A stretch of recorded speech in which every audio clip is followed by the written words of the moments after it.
everyone, I'm Sumi, and today I thought I might share with you how I like to make my vegan masala chai. It's freezing here in Toronto, so I just wanted to make something that feels like a warm hug. So let's get cooking.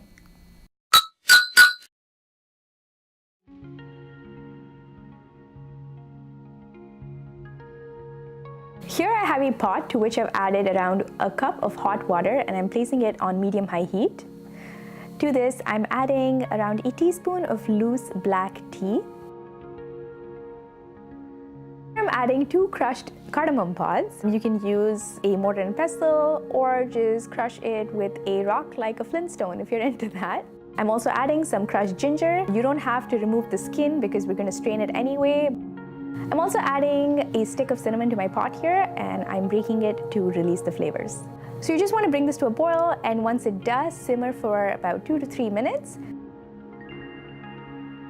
And we're ready to strain our tea.